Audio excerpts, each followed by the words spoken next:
Abantu abasinga ate nja kitwala nnyo ku ludda lw'abakyala. Abakyala abasinga balimbiddwa nnyo ne bagifuula lifestyle. Obulimba becomes a part of their life. They would rather listen to somebody abagamba kye baagala okuwulira okusinga okuwuliriza oyo abagamba ekituufu. Nze ngenda kugamba wano ekintu nga bwe nnina kikugamba kiri eri ggwe bw'oba tokyagala is fine. Naye bw'oddayo n'okinoonyerezaako n'omanya nti kyekituufu then is okay. Nga tonnaba kubanga ozaalira omusajja weebuuze ebibuuzo bino bina.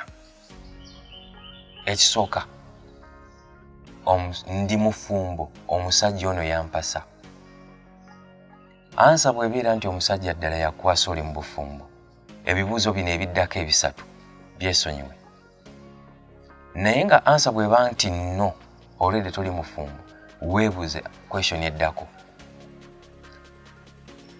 Omusajja ono gwe njagala okubeera naye obulamu bwange bwonna obusigadde, gwe njagala abeere taata w'abaana bange. Ekibuuzo ekyokusatu, weebuuze omusajja ono nze gw'ayagala okubeera mu bulamu bwe ebbanga lyonna erisigaddeyo ku nsi. Kubanga kitegeeza bw'aba kyayagala ajja kuwasa, ajja kutwala ku kiri ekibuuzo ekisooka. Ekibuuzo ekyokuna, weebuuze ndi mwetegefu okulabirira omwana wange ono gwe ngenda okuzaala mu musajja ono ekiseera kyange kyonna ekisigaddeyo mu bulamu bwange.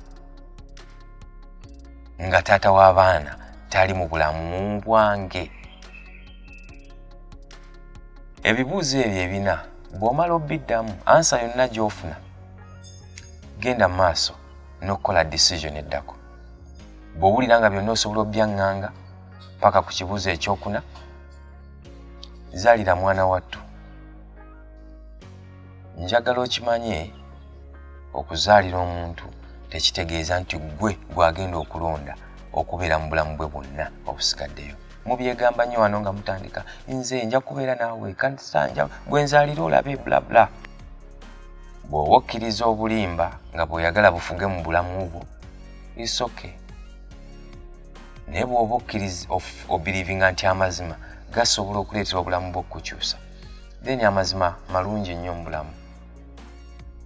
Si buli gw'ozaalira nti agenda kukuwa empeta ye, because omusajja alina empeta emu ate agenda giwa oyo yekka gw'awulira nti yamusatisfyinga, yamubeeza n'emirembe, yamuleetera okuwulira nti ono ddala mukyala nsaanidde okubeera naye mu maka. So nga tonnakola nsobi zonna z'oyagala kukola mu bulamu, sooka weebuuze ensobi zino nzikola naye ndi ready okubeera nazo mu bulamu bwange bwonna obusigadde.